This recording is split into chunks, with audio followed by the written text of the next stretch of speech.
Je voudrais du soleil vert, des dentelles et des théières, des photos de bord de mer, dans mon jardin d'hiver. Je voudrais de la lumière, comme en Nouvelle-Angleterre. Je veux changer d'atmosphère, dans mon jardin d'hiver. Ma fleur, sous la pluie de novembre, tes mains qui courent, je n'en peux plus de t'attendre. Les années passent, qu'il est loin, là je tombe. Nul ne peut nous entendre. Je voudrais du Fred Astaire, revoir un latte. One of Speaker Pelosi's top deputies is now publicly arguing Congress will hold impeachment proceedings eventually. 58 members of Congress now back impeachment. But critics say it is time for Congress to just move on and not relitigate all of this, which raises the question of all the things Congress has looked into in its history, would this be the thing to move on from? Take a point from a former Obama DOJ official, a Congress that spent years investigating Benghazi surely should spend an equivalent amount of time and energy investigating potential wrongdoing by the president. That very official joins me now, former Solicitor General Neil Katyal, who has argued dozens of cases before the Supreme Court and leads our opening arguments series. Great to see you, Neil. You argue this is both important for Congress to tackle and that Barr has contradicted himself. How?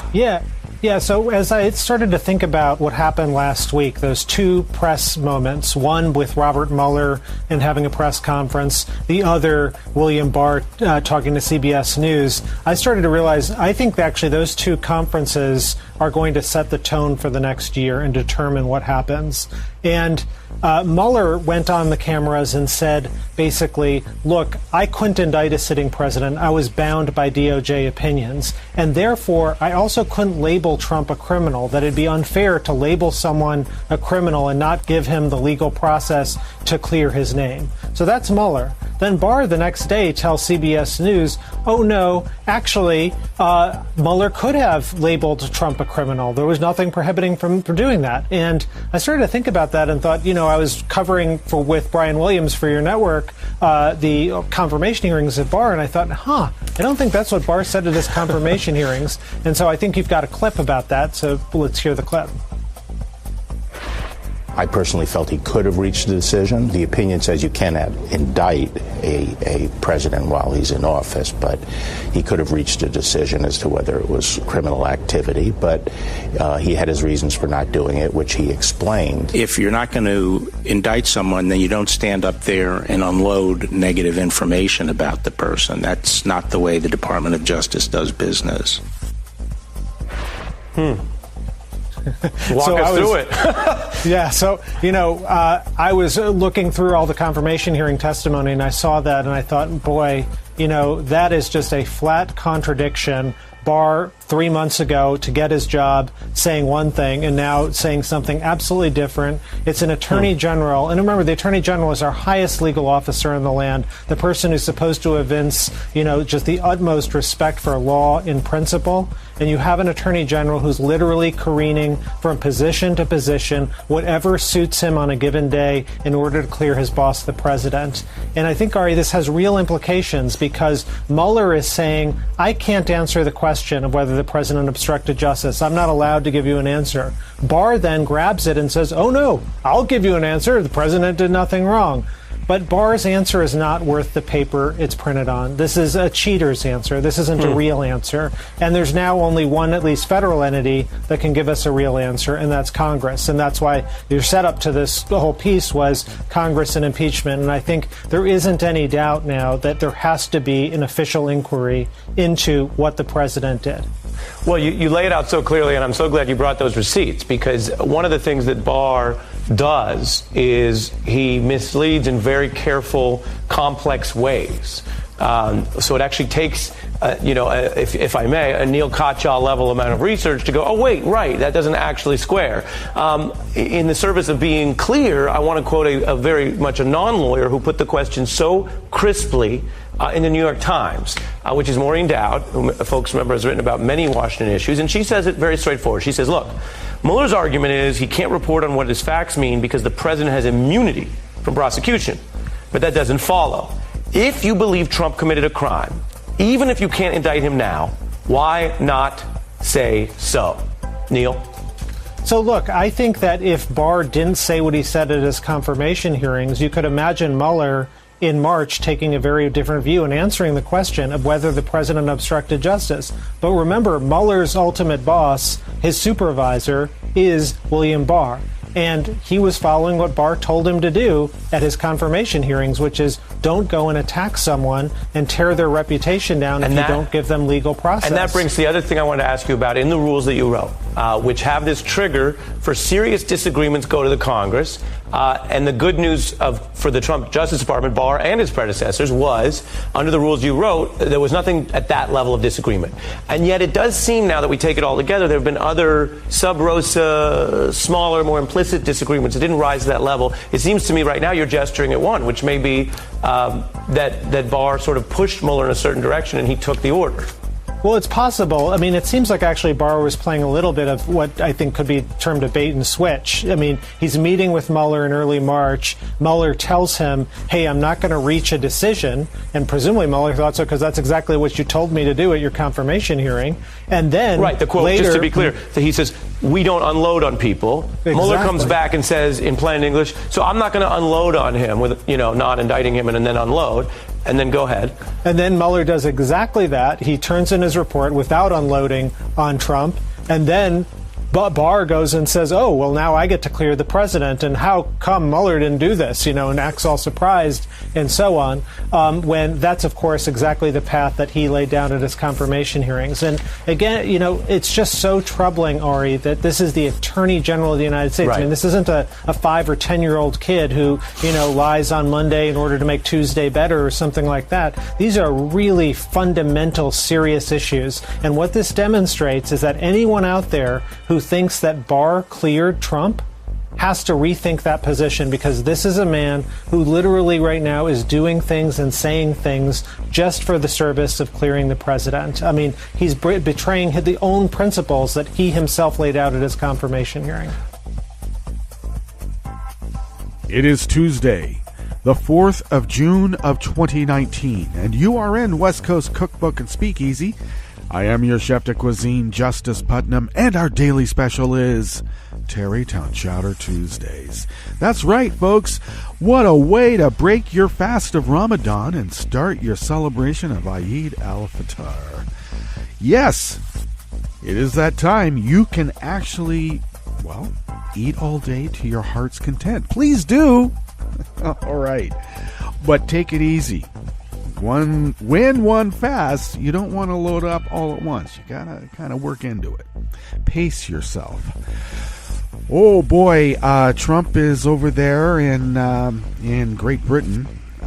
They had a sumptuous feast last night, by the way. I saw the menu, except I'm pretty sure Trump brought his own Burger King. A Whopper with cheese. I'm sure of it. So, what a feast, though. I would have put that together, too, and had fun doing it. And since I'm not a gourmet, I am a gourmand.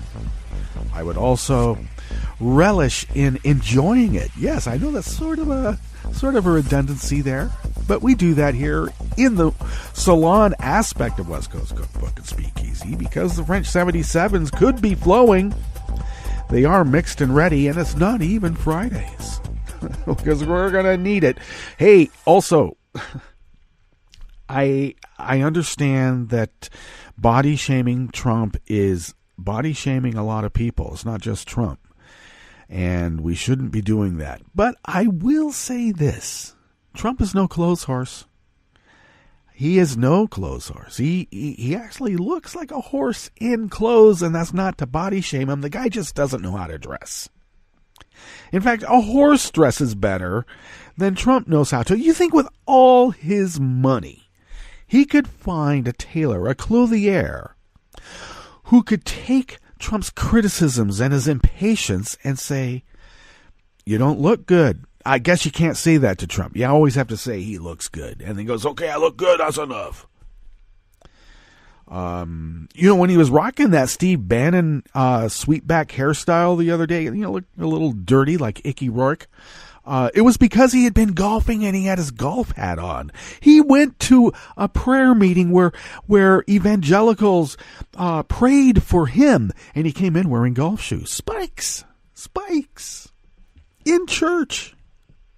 Okay, he's our savior, sent from God on high to bring about the end of the world so the good can be pulled up by their top knots to wherever heaven is, and the rest of us are condemned to the damnation of eternal existence, and whatever that means, I don't know. Because I also had to put up with, I think it was a bishop. Yeah, a bishop somewhere in the Midwest who was whining about a priest that he knows who was forced, his words, forced to tell a woman parishioner to cover her shoulders because it might cause the men in the congregation to have some lascivious thoughts. And I'm thinking, wow, your projection's kind of showing through your vestments there, bro, because you're no father to me. My dad never talked like that. My dad was respectful of women and expected the kids to follow that, at least the boys. One of them did. What? Is there harmony and discord in the family? Is there not any in any family? Come on. Since I am the oldest, there's been an argument that maybe I might be Fredo. I'm just putting it out there. When it's really, I'm the Jack Nicholson character in 5 Easy Pieces. Okay. Come on, it's the Northwest. Playing piano. Just a tiny bit of culture. Tiny bit. And then you're out in the world of profane lasciviousness. And you have to live your life pretty much dumping Karen Black by the side of the road. Who does that? Not Fredo. I'm telling you, not Fredo. Boy, you make mistakes and you got to live by them. But hey, if you can play piano in the back of a flatbed down the I-10, you might have something going for you. You might. Okay, what's on the rest of the menu here? Well, that was Neil Catal at the top. Laying it out how Barr cheats and is careening from position to position just to clear Trump. Oh, and as an aside, it looks like the House has called for a vote on contempt charges against Barr and Wilbur. We'll see how that goes. It might just turn into another sternly worded letter. And I should say, the beginning of impeachment really is just that, a sternly worded letter. And then you investigate. Okay? That's what happens. And just because you're impeached doesn't mean you're kicked out of office. I mean, how many impeachments do we have to go through before we get that? Jeez. Well, on the rest of the menu here in the Bistro Cafe, the Supreme Court gave Chase, Chase Bank, a license to break the law and screw its credit card holders. Because business is business. It's not personal. It's just business. The Supreme Court will decide if America is not only a white man's republic, but also can the GOP keep it. And the Supreme Court rejected Trump's request to expedite his DACA petition so he can kick out the Dreamers before the election. After the break, we move to the chef's table, where the Trump campaign still owes El Paso $470,000 for a rally where he lied about El Paso. And British police dropped their case against 2 Northern Ireland journalists over police documents used in a devastating documentary on police misconduct during the Troubles. All that and more on West Coast Cookbook and Speakeasy. Bon appetit.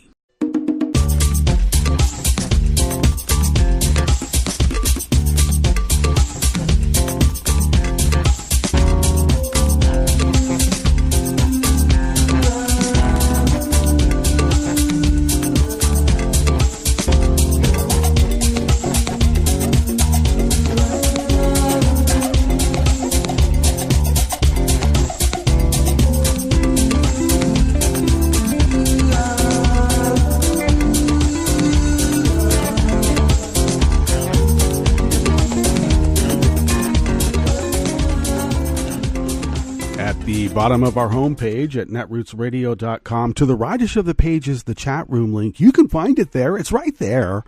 And that is monitored by Kelly Lincoln. And we thank you, Kelly, for doing that.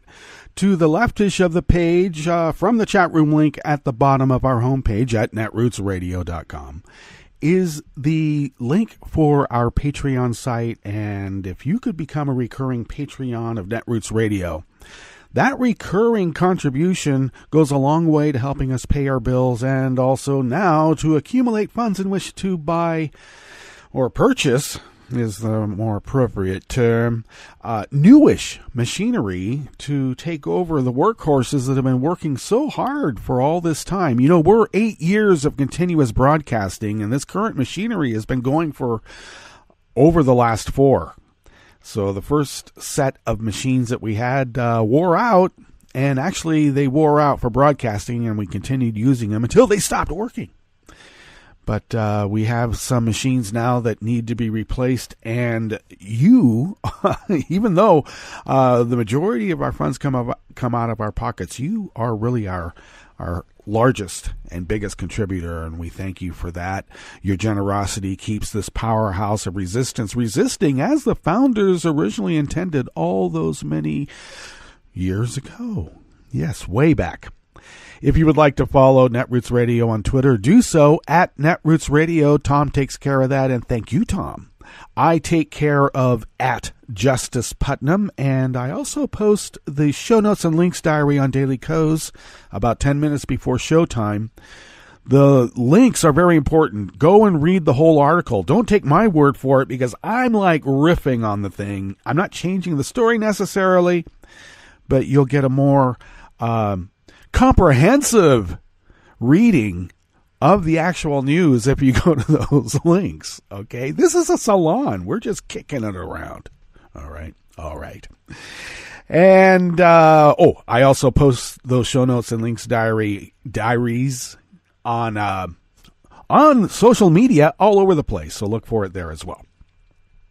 Follow the show on Twitter at CookbookWest and pick up podcasts by way of Spreaker, Stitcher, TuneIn, iHeart, YouTube, iTunes, and wherever fine podcasts can be found. Yeah, iTunes. I want my iTunes playlists. Okay, I'm glad that you're letting us, have the pods and all that, but I want my music playlist. Okay, it took me a while to build that. Jeez, and also Zuckerberg. I'm going to say it again. I want the direct messages between my son and I before he died. The direct messages after have no meaning to, okay? Because there were none. But I would like to have the direct messages for when we were, conversing. Thank you very much. I'll get back to you on that. Okay, Mark? Okay. All right, got that out of the way. Public proclamations being what they are. Okay. This first offering here in the Bistro Cafe of West Coast Cookbook and Speakeasy, Tarrytown Chowder Tuesdays, is by Ian Millhiser out of Think Progress. J.P. Morgan Chase, the bank behemoth that provides credit cards to thousands of Americans, sent an email to many of its customers on Friday, which seeks to strip those customers of most of their rights to sue the bank if the bank violates the law, though the email gives those customers the ability to opt out of this effort to strip away their rights. The instructions on how to do so are so buried deep in the email, deep enough that the bank likely hopes that no one will read that far, because who does read boilerplate stuff? Who does? The subject of the emails is important information regarding changes to your Chase account. A copy of this email was forwarded to Think Progress by a Chase customer who received it.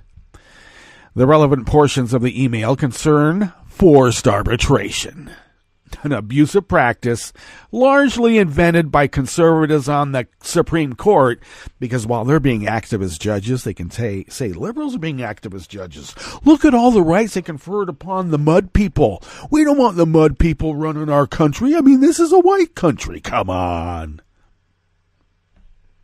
In this reporter's opinion, of course, those words were bandied about by the justices themselves, at least the men. Beginning in the 80s, the Supreme Court began to rewrite the Federal Arbitration Act of 1925, a statute that, in Justice Ruth Bader Ginsburg's words, was intended to allow, quote, merchants with relatively equal bargaining power, end quote, to resolve disputes through private arbitrators, to allow companies to force workers and consumers into a privatized arbitration system that favors corporate parties. It's sort of like the icebox baby gulags of the judicial system. This rewriting accelerated in the 21st century with a series of 5-4 decisions that departed sharply from the Arbitration Act's text. Let me just make another aside here. One of the norms on the Supreme Court was not 5-4 decisions. It was always unanimous or 8-1. Back to the article. The Act, for example, exempts workers engaged in foreign or interstate commerce. Nevertheless, in Circuit City v. Adams, the Supreme Court held that most workers engaged in foreign or interstate commerce may be forced into arbitration agreements. Similarly, in AT&T Mobility versus Concepcion, the Supreme Court held that companies may force their companies to sign away their right to join a class action lawsuit as a condition of doing business with that company. Not only the icebox baby gulags of the judicial system, but forced arbitration also seems like a baseball bat right up against the kneecap, doesn't it?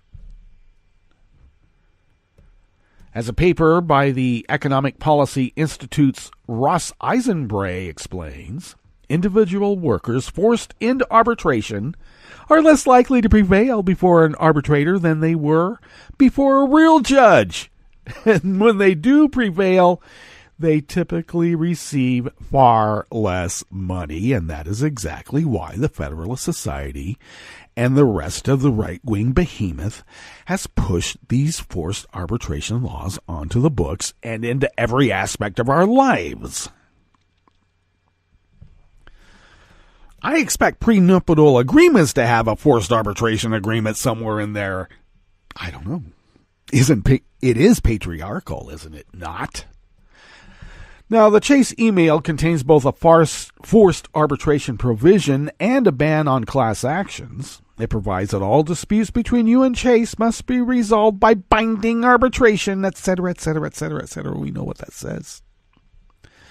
Though the email does allow some claims to proceed in small claims court rather than before an arbitrator, it also provides that such claims must proceed on an individual basis. Thus, the email seeks to immunize Chase from class action litigation. Significantly, however, the email also provides that customers may be forced out of the forced arbitration provision and class action ban, but only if they comply with very specific instructions. Yes, you have the right to reject this agreement to arbitrate if you notify us no later than the 9th of August of 2019. You must do so in writing by stating that you reject this agreement to arbitrate and include your name, account number, address, personal signature. Your notice must be mailed to us at P.O. Box 15298, Wilmington, Delaware 19850-5298. Rejection notices sent to any other address or sent by electronic mail or communicated orally will not be accepted or effective. The email did not have the laugh, but it added a certain, satanic quality to it, did it not? If you receive this email, now this is Ian Millhiser again, in other words, and do not wish to give up your rights to your credit card company, you must send a letter via snail mail to the P.O. Box listed above, and you must do so by early August. Chase, however, cannot prevent members of the media from reporting on this abusive practice, nor can it prevent any of its customers who read this column from invoking the opt-out provision.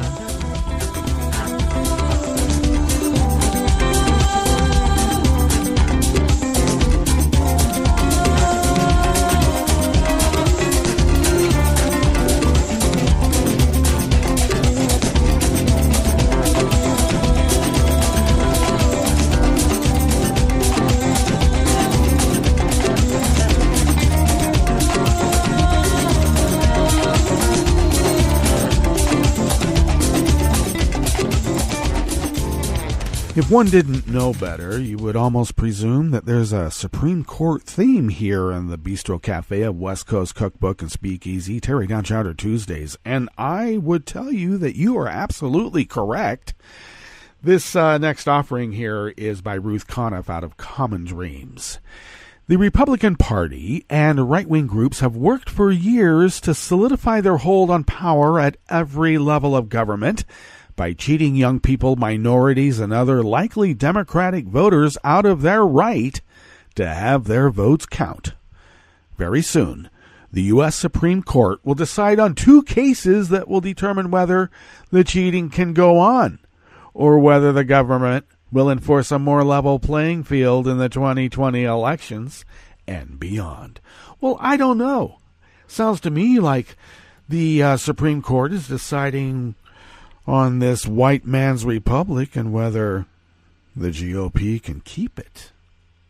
We now know that the late Republican strategist Thomas B. Hoffeller drafted Justice Department language claiming that the citizenship question would help minority voting rights at the same time as he authored a study showing the measure's true intent was just the opposite, to suppress minority voters in a way, quote, advantageous to Republicans and non-Hispanic whites, end quote, as Hoffeller himself put it.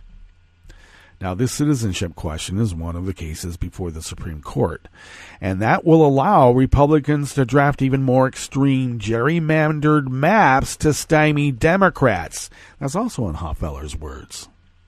Meanwhile, the Supreme Court is also deciding partisan gerrymandering cases from North Carolina and Maryland and is expected to rule by the end of June on whether those maps, drawn by Republican legislators in order to consolidate their own power, violate the U.S. Constitution.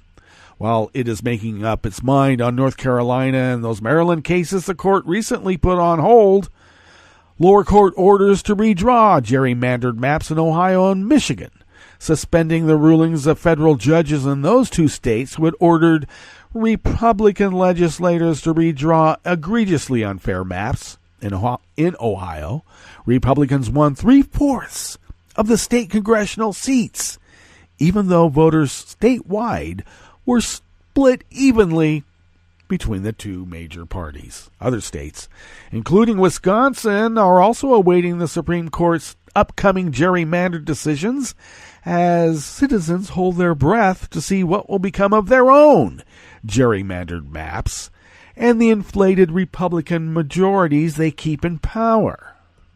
No matter what the Supreme Court decides this month, there is widespread public disapproval of cheating.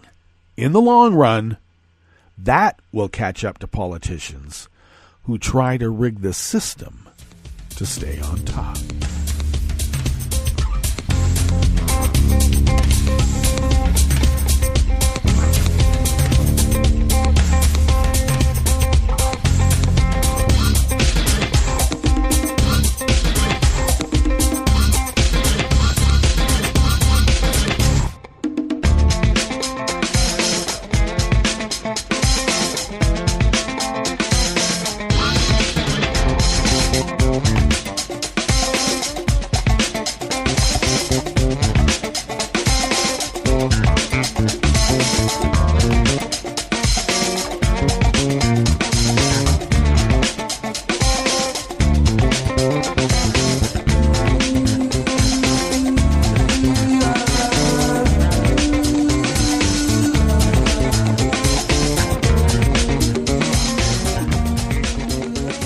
Finishing up everything SCOTUS is an offering out of the SCOTUS blog by Amy Howe.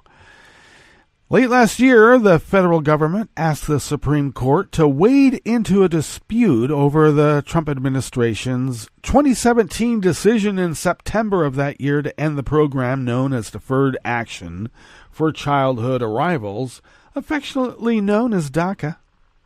Now, that allows undocumented immigrants who were brought to the United States as children to apply for protection from deportation. The government filed 3 petitions asking the justices to review decisions by lower courts that block the government from terminating the DACA program.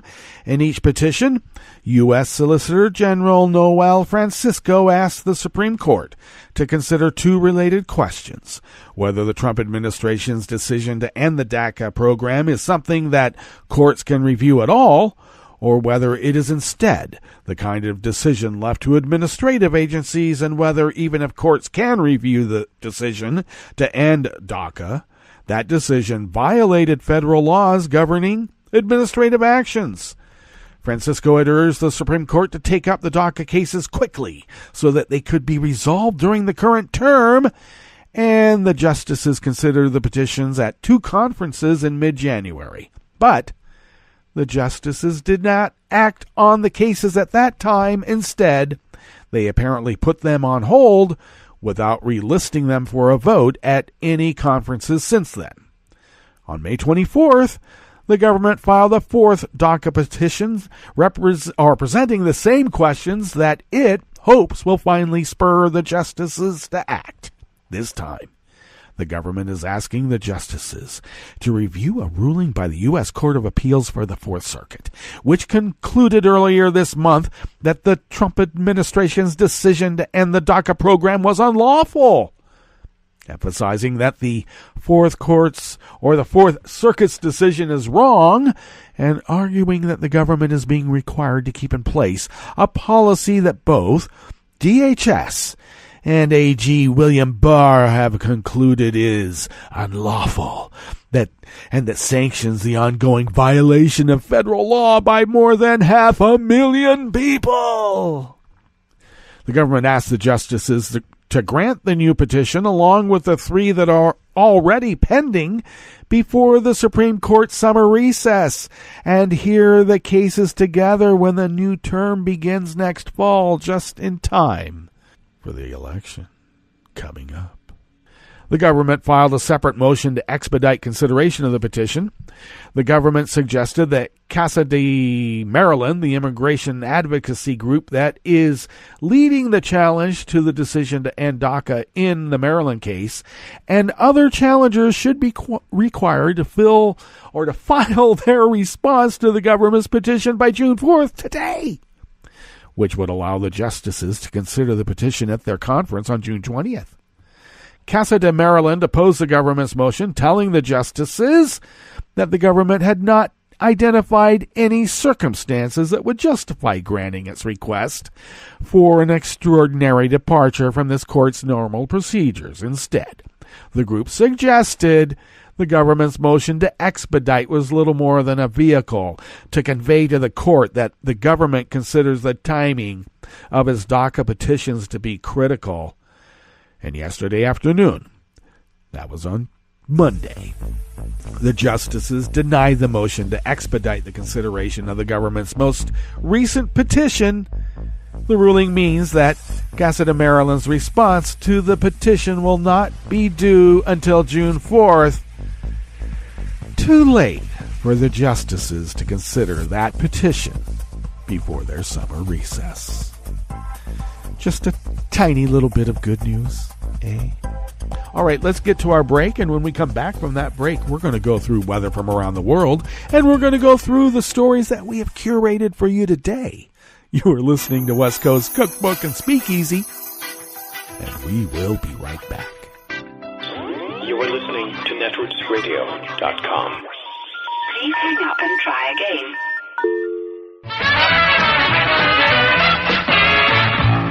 From a point at sea to the circles of your mind, a new force is at work for planetary transformation. New radio for a new Earth.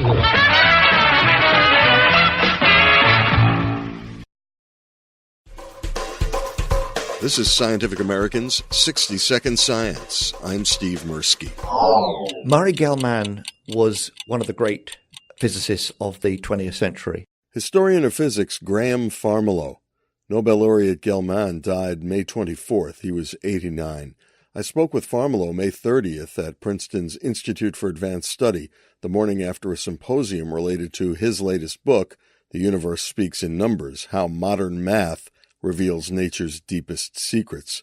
Gell-Mann appears in Farmiloe's book. More, I think, than anybody else in the 1950s and 60s, he helped to take us, we human beings, deep into the heart of atomic nuclei, the core of atoms, and help us understanding the bewildering variety of those subnuclear particles.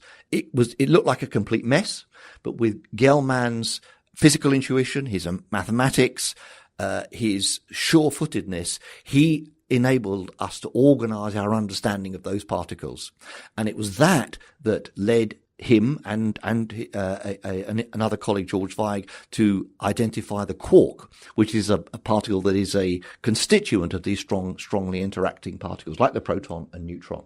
So he was a really big figure, a tremendously powerful theoretician. He liked to stay close to data as well. That's really important. This was, I think it's fair to say that he was pretty much unrivaled as somebody who could interpret these weird particle tracks and what have you, and somehow see the fundamental patterns of the universe in terms of those particle tracks, so to speak.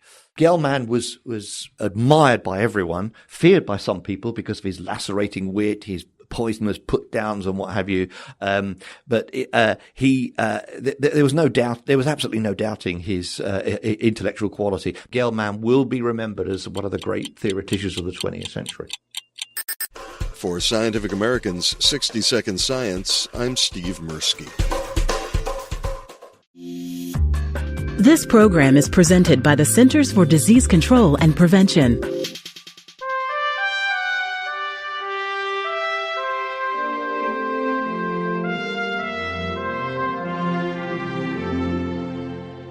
Welcome to A Cup of Health with CDC, a weekly feature of the MMWR, the Morbidity and Mortality Weekly Report. I'm Dr. Jeffrey Nemhauser, filling in for your host, Dr. Kathleen Dooling. As the U.S. population ages, more people are at risk for injuries. The largest percentage of injury-related deaths among this group are caused by falls. Elizabeth Burns is with CDC's National Center for Injury Prevention and Control. She's joining us today to discuss ways to prevent injuries and deaths from falls among senior adults. Welcome to the show, Elizabeth. Thanks for having me. Elizabeth, what are some of the more common consequences when a senior adult falls? Well, first, it's important to note that falls are incredibly common. More than 1 in 4 older adults will fall in a given year. Common consequences include loss of independence and an increased fear of falling, as older adults are afraid to do the same kinds of activities they were doing before. And this can actually lead to more falls, as older adults have less strength in their lower body. Common consequences include hip fracture and traumatic brain injury. And ultimately, in 2016, almost 30,000 older adults died because of a fall. So are falls more common in men or in women? Falls are more common in women. and more women go to the emergency department because of a fall, and more women die because of a fall. However, the rate of fall deaths are more common in men than women. What this means is that out of 100,000 men, more will die from a fall than out of 100,000 women. What are common causes of falls among older people? Getting on and off the toilet and getting in and out of bed are common causes of falls. Walking around the hallways at night when the lights are off is a common way people fall. There's also an increased amount of medications used in seniors, which have side effects like making them lightheaded, and that increases the risk of falls and is a common cause. With all of those factors, what are some ways our listeners can decrease their chances of falling? Older adults should talk to their healthcare provider or doctor about how they can decrease their chances of falling. This can be done during the annual wellness visit or during annual physicals. The doctor will recommend an exercise program that should increase strength and balance or maybe refer you to a physical therapist. Additionally, they can look through your medications and perhaps reduce your doses or suggest medications that decrease your chances of falls. Are there things we can do to modify our homes to prevent falling? Oh, absolutely. Installing grab bars on the side of the toilet, making sure that rugs are taped down or removed, making sure that there's lighting in the hallways are all really simple ways that an older adult can modify their home to prevent falls. Where can listeners go to get more information about preventing falls? Listeners can go to cdc.gov/study, and that's spelled STEADI. Thanks, Elizabeth. I've been talking today with Elizabeth Burns about ways to prevent fall-related injuries and deaths among senior adults. Improving strength and agility through regular exercise and removing potential obstacles in the home can help decrease the risk for falls. If you or a loved one is older and struggle with mobility, talk with a healthcare provider about ways to decrease the risks for fall-related injuries and death. Until next time, be well. This is Dr. Jeffrey Nemhauser for A Cup of Health with CDC. For the most accurate health information, visit cdc.gov or call 1-800-CDC-INFO.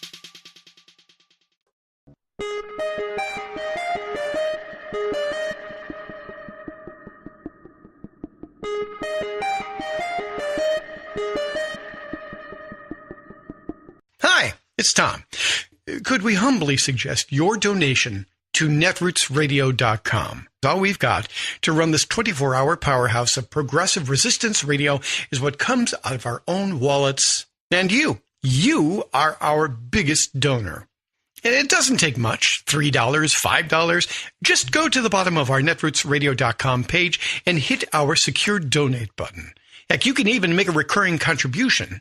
And you'll get a wondiferous pair of Netroots radio stickers for application to your backpack, your bumper sticker, or your banjo. Well, it's up to you which backpack you want to put it on. So donate what you'd like at the bottom of our netrootsradio.com's homepage. Because you are our biggest donor. Netrootsradio.com. Together, we are Resistance Radio.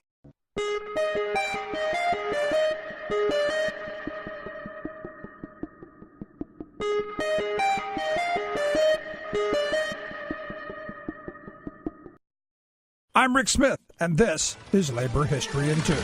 In the past few years, you may have seen news stories about efforts to raise the minimum wage. From the Fight for 15 campaign to various state-based campaigns, raising the minimum wage has become an important campaign for workers. But do you know where in the United States the minimum wage started? Well, it began more than 100 years ago. And on this day in labor history, the year was 1912. Massachusetts passed the very first minimum wage law. Earlier that year, the Bread and Roses strike had brought national attention to the deplorable working conditions of women and children in the textile industry. This served as one of the motivating factors for the legislation. Massachusetts' new law only applied to women and child labor under the age of 18. In fact, it did not even set an actual minimum wage. Instead, it set up a commission to investigate the wages paid to employees in different industries. The job of the commission was to determine whether the wages paid to a substantial number of such employees are adequate to supply the necessary cost of living and to maintain the worker in health. From this beginning, the call for a minimum wage grew. 17 different states and cities followed Massachusetts' lead, passing their own minimum wage legislation. But these early laws were often challenged in the courts and ruled unconstitutional. It was not until more than a quarter of a century later, with the 1938 passage of the Fair Labor Standards Act, that a national minimum wage became a reality. The first national minimum wage in the U.S. was set at 25 cents an hour. The minimum wage reached its maximum buying power in the year 1968, and since then, the value of the minimum wage has steadily declined. Labor History in 2 brought to you by the Illinois Labor History Society and The Rick Smith Show. For more information, go to laborhistoryin2.com, like us on Facebook, and follow us on the Twitters at Labor History in 2. I read the news today, oh boy.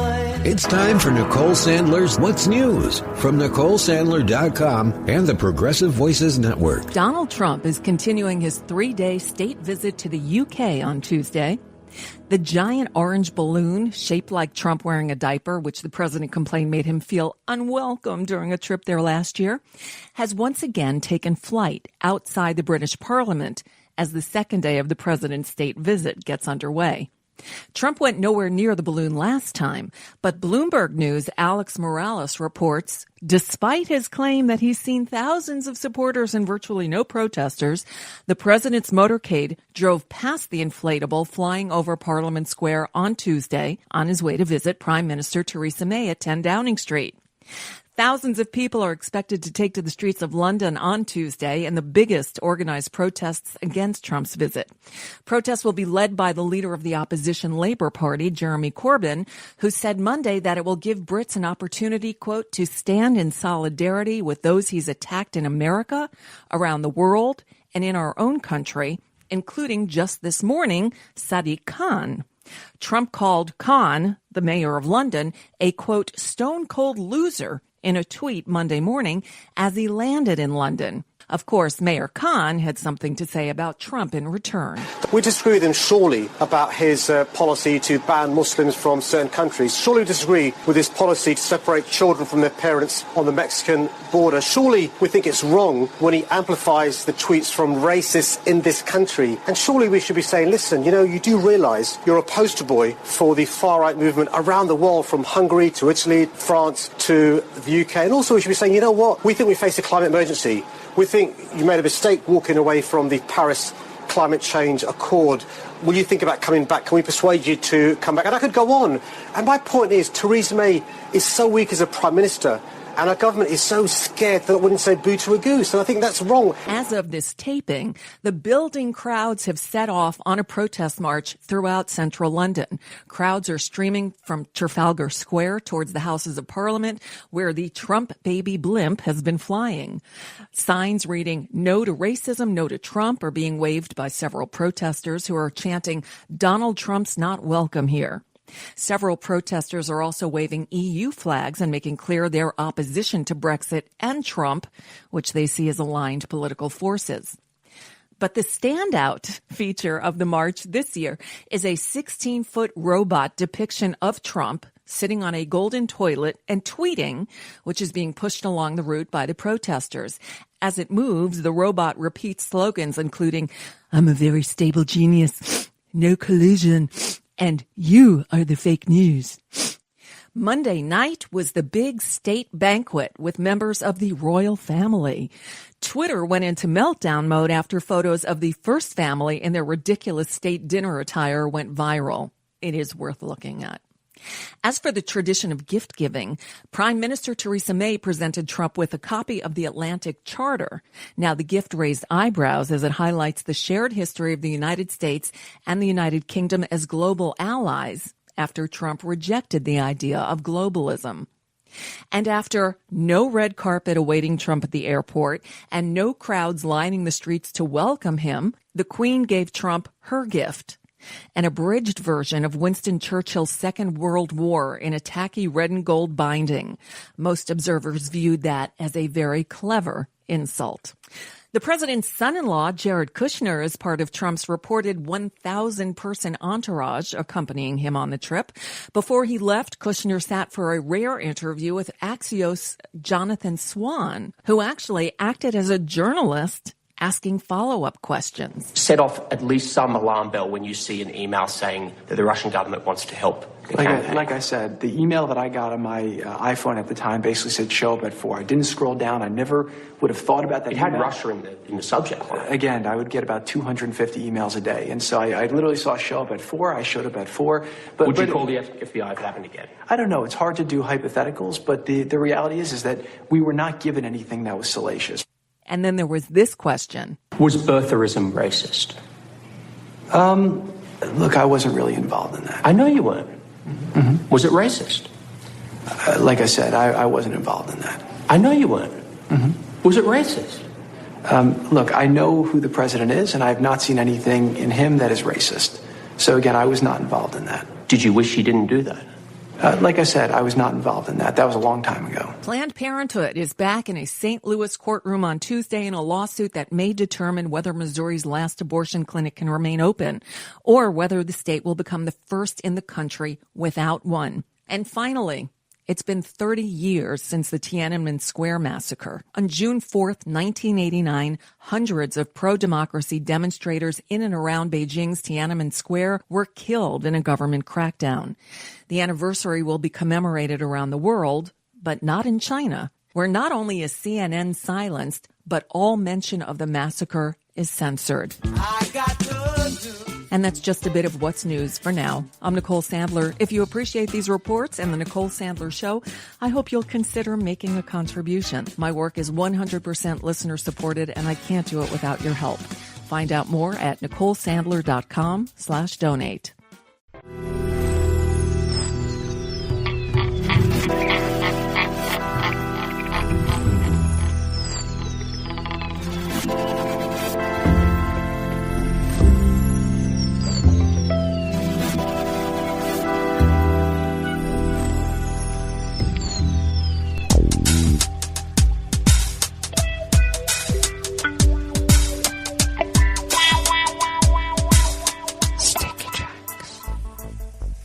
Thank you for accompanying us here to the chef's table at West Coast Cookbook and Speakeasy. We always begin weather from around the world along the banks of the Rogue River in the Rogue River Valley of Southern Oregon on the west coast of the continental United States of America, where it is currently 58 degrees Fahrenheit.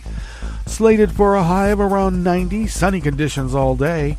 Currently, winds are out of the north-northwest, light and variable, will be picking up to around 5 to 10 miles per hour, as it has done usually these last several days. Will continue in that clip, in that direction through tomorrow, where it will shift tomorrow afternoon out of the west-northwest at 5 to 10 miles per hour. Overnight lows in the mid-50s, and tomorrow we'll have an high, in the mid to high 80s. Currently, grass pollen is rated at very high.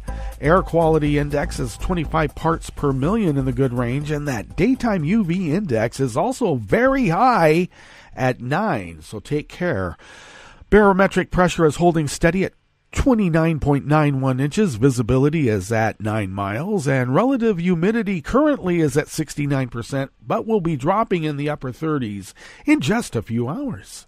Weather from around the world is brought to you by people's personal weather stations that they purchased. These people planted these purchased personal weather stations somewhere on their property, and these people positively live around the world. London is 58 degrees with rain. Oh, raining on Trump. Too bad. I hope the blimp flies. Paris is 82 and partly cloudy. Rome is 80 and sunny. Kiev is 76 and fair. Kabul is 68 and mostly cloudy. Hong Kong is refreshed, and it is 80 degrees and mostly cloudy. Tokyo is 73 and cloudy. Sydney, Australia is 55 degrees and mostly cloudy. San Francisco, California is 55 and fair. And New York is 67 degrees Fahrenheit and sunny. And that is weather from around the world, brought to you by people's personal weather stations that they purchased. These people planted these purchased personal weather stations somewhere on their property, and these people positively live around the world.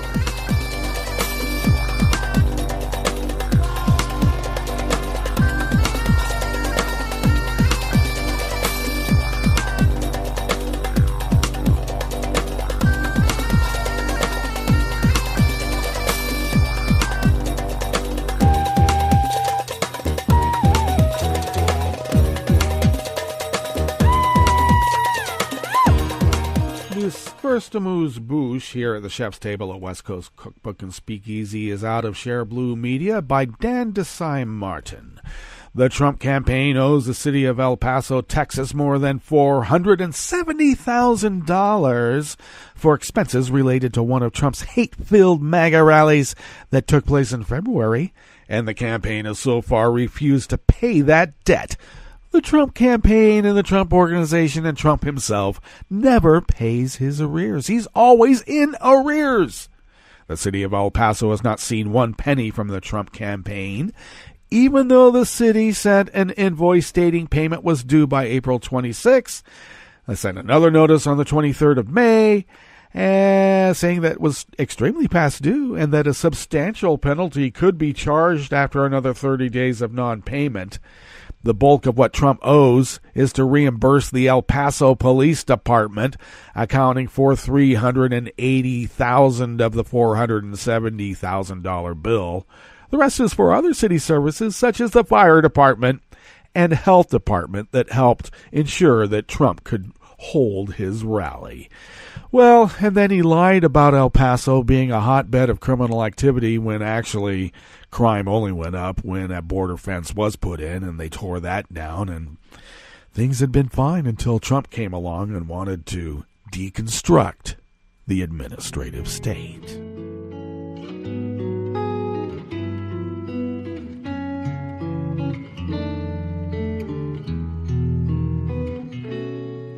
Je te donne ce mon amour pour la vie entière. La promesse de me trouver à tes genoux. Aussitôt que tu m'appelles, rester toujours fidèle. C'est tout, c'est tout. Je te donne tous mes printemps, mes étés de mer, mes automnes quand les feuilles tombent partout. Si ce n'est pas une bonne affaire, je te donne tous mes hivers, c'est tout. Amanda Ferguson of Reuters brings us this final amuse-bouche here at the Chef's Table at West Coast Cookbook and Speakeasy. British police announced they had dropped their case against two Northern Ireland journalists whose arrests last year over the alleged theft of documents used in a documentary sparked condemnation from rights groups. Barry McCaffrey and Trevor Burney were briefly arrested in August over the theft of the documents alleged from the police ombudsman that were used in a documentary that alleged police collusion in the 1994 murder of 6 Catholic soccer fans. Amnesty International, in a statement, described the decision by British police to drop the case as a victory for press freedom. The 2017 documentary No Stone Unturned named a Protestant paramilitary gunman, it said, police believed shot 6 fans in one of the most notorious episodes of Northern Ireland's troubles. It also detailed alleged police collusion, which a 2016 report by the Northern Ireland Police Ombudsman said was a significant feature in the killings. No one has been prosecuted for the murders. In all, over 3,600 people died during the 30-year armed conflict between Catholic Irish nationalists seeking a united Ireland, the British Armed Forces, and pro-British loyalist paramilitaries who wanted to keep Northern Ireland British. Okay, that brings us to the end of our broadcast period for the day, but you know Netroots Radio is going to broadcast on. We're going to meet up tomorrow for Smothered Benedict Wednesdays, and we oughta. because we got some Benedicts we need to smother, don't we? All right, so do stay tuned to Netroots Radio all day and all night for all the breaking news as it breaks, and we'll meet up here tomorrow, right here in West Coast Cookbook and Speakeasy. Bon appetit.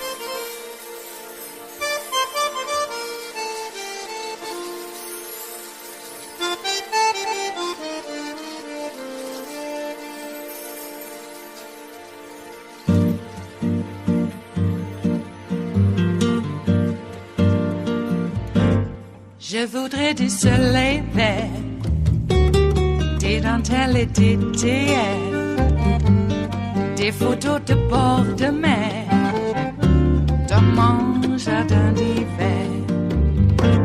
Je voudrais de la lumière, comme en Nouvelle-Angleterre. Je veux changer d'atmosphère, dans mon jardin d'hiver. À fleurs, sous la pluie de novembre, tes mains qui courent, je n'en peux plus de t'attendre. Les années passent, qu'il est loin, là je tombe. Nul ne peut nous entendre. Je voudrais du Fred Astaire, revoir un latte Goël. Je voudrais toujours te plaire dans mon jardin d'hiver.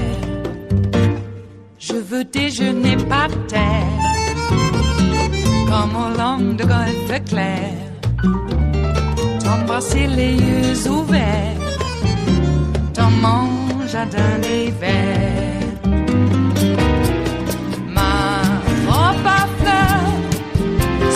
Pluie de novembre, tes mains qui courent, je n'en peux plus de t'attendre.